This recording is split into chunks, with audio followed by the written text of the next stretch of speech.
Hi friends, again welcome to Prasiddha idols. ಇವಾಗ ನಿಮ್ಗೆ ಇನ್ನಿಷ್ಟು ಹೊಸ ವಿಗ್ರಹಗಳು ಏನೇನು ಬಂದಿದೆ ಅಂತ ಪರಿಚಯ ಮಾಡ್ಕೊಡ್ತೀನಿ. ಒಂದೊಂದಾಗಿ ನೋಡೋಣ ಬನ್ನಿ. ಮೊದಲನೇದಾಗಿ ನಿಮ್ಗೆ ಯೋಗ ನರಸಿಂಹ ದೇವರನ್ನು ತೋರಿಸ್ತಾ ಇನ್ ನೋಡಿ.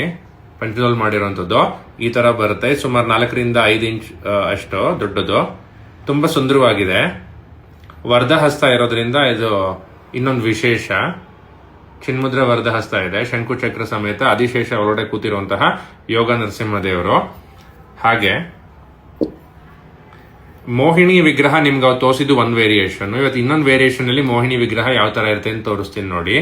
ಇಲ್ಲಿ ಅಮೃತ ಕಲಶ ಎಲ್ಲಿದೆ ನೋಡಿ. ಅಮೃತ ಕಲಶ ಎಡಗೈಲಿ ಬಂದಿದೆ, ಬಲಗೈನಲ್ಲಿ ಗದೆ ಹಿಡ್ಕೊಂಡಿದೆ.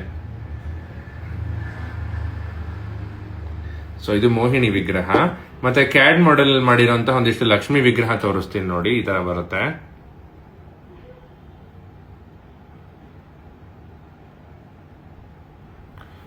ಮತ್ತೆ ಇನ್ನೊಂದು ಪುಟಾಣಿ ಲಕ್ಷ್ಮಿ ವಿಗ್ರಹ.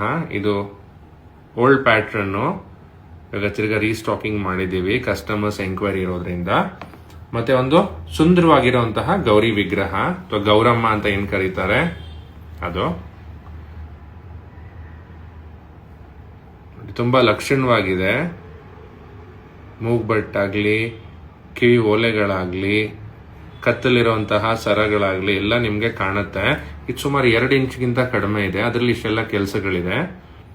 ಮತ್ತೆ ನಿಮ್ಗೆ ಹಿಂದ್ಗಡೆ ಶಿಕೆ ಹತ್ರ ಡಾಬು ಇದೆಲ್ಲ ನೋಡಿ ತುಂಬಾ ಚೆನ್ನಾಗಿದೆ. ಹೂವು ಕಟ್ಟಿರೋದು ಕಾಣುತ್ತೆ, ಮತ್ತೆ ಬನ್ನೆಲ್ಲ ಇದೆ, ಮತ್ತೆ ಕಿರೀಟ ಕೂಡ ಇದೆ ಮೈಸೂರು ಶೈಲಿನಲ್ಲಿ ನೋಡಿ, ಸರಿಯಾಗಿ ಅಬ್ಸರ್ವ್ ಮಾಡಿದ್ರೆ.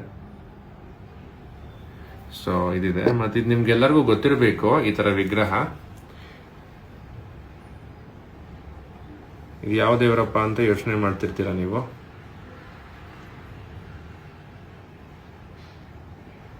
ಇದು ಮಹಾರಾಷ್ಟ್ರದಲ್ಲಿ ತುಂಬಾ ಪಾಪ್ಯುಲರ್ ಡೈಟಿ. ಇದನ್ನ ಸಪ್ತಶೃಂಗಿ ಅಂತಾರೆ.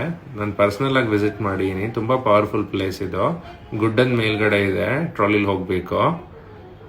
ದೇವ್ರು ಇಲ್ಲಿ ಹೇಗಿದೆಯೋ ಹಾಗೆ ಇದೆ ಫ್ರೆಂಡ್ಸ್, ನೋಡೋದಿಕ್ಕೆ ತುಂಬಾ ಭಕ್ತಿ ಜನಗಳಲ್ಲಿ. ಇದು ಮಹಿಷಾಸುರ ಮರ್ದಿನಿ ಒಂದು ಸ್ವರೂಪ 2D ವಿಗ್ರಹ ತರ ಮಾಡಿಸಿದೀವಿ. ಅಲ್ಲೂ ಕೂಡ 2D ವಿಗ್ರಹನೇ ಇರೋದು, ಕಲ್ಲಲ್ಲಿ ಕೆತ್ತನೆ ಆಗಿರುವಂತದ್ದು. ಸೊ ಇವಾಗ ನೀವು ನೋಡ್ತಿರುವಂತದ್ದು ಸಪ್ತಶೃಂಗಿ ಗುಡ್ಡ ಅಂತ ಇದೆ. ಆ ಗುಡ್ಡದ ಮೇಲ್ಗಡೆ ಅಮ್ಮನವರಿದ್ದಾರೆ. ಇದಕ್ಕೆ ತುಂಬಾ ಪುರಾಣಗಳು ಮತ್ತೆ ಇತಿಹಾಸಗಳಲ್ಲಿ ಉಲ್ಲೇಖ ಇದೆ. ಅದ್ರ ಬಗ್ಗೆ ನೀವು ಆನ್ಲೈನ್ ಸರ್ಚ್ ಮಾಡಬಹುದು. Thank you friends.